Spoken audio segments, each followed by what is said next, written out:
Praise lord. దేవుని పరిశుద్ధమైన నామమునకు మహిమ కలుగునుగాక.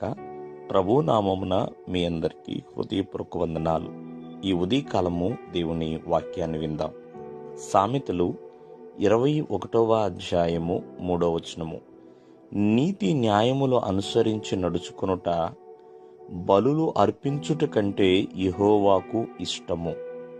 ప్రియులరా, మరి ఎన్నో బలులు అర్పిస్తూ ఉంటాం, ఎన్నో అర్పణలు దేవునికి ఇస్తాం, ఎన్నో ప్రియమైన వర్లర కానుకలు దేవునికి అనుగ్రహిస్తూ ఉంటారు. కానీ నీతి న్యాయము అనుసరించుట నడుచుకునుట అదే దేవునికి ఇష్టమండి. ఎందుకని ఈ మాట దేవుడు చెప్తున్నాడంటే, దేవునికిచ్చే అర్పణ కంటే ఆ అర్పణ ఎవరైతే అర్పిస్తున్నారో వారు ప్రాముఖ్యము. చాలామంది నేనిచ్చే కానుక గొప్పది అనుకుంటారు, కానీ కానుక కంటే కానుకిచ్చేవారే గొప్పవారు. ఉదాహరణగా చెప్పాలి అంటే, కయీను అర్పణిచ్చాడు, హేబేలు అర్పణిచ్చాడు.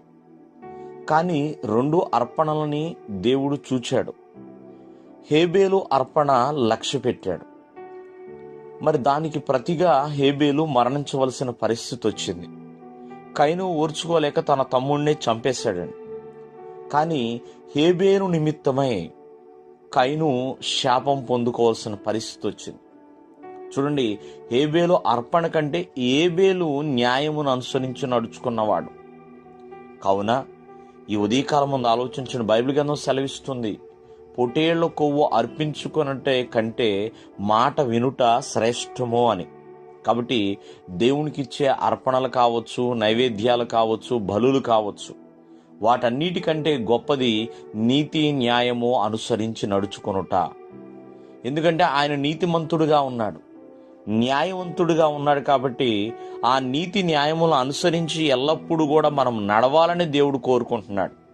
అన్యాయమైన మార్గంలో నడుచుకుంటూ, అవినీతి కలిగి నడుచుకుంటూ ఎన్ని లక్షల రూపాయలు కానుకలుగా ఇచ్చినా ప్రియమైన వర్లరా, అది దేవునికి ఇష్టమైనదైతే కాదండి. కావున నీతి న్యాయమును అనుసరించి దేవునికి అర్పించే అర్పణ దేవుడు స్వీకరిస్తాడు. కావున నీతి న్యాయములు కలిగి జీవించాలి. దేవుడు మిమ్మల్ని ఆశీర్వదించునుగాక. ఆమేన్.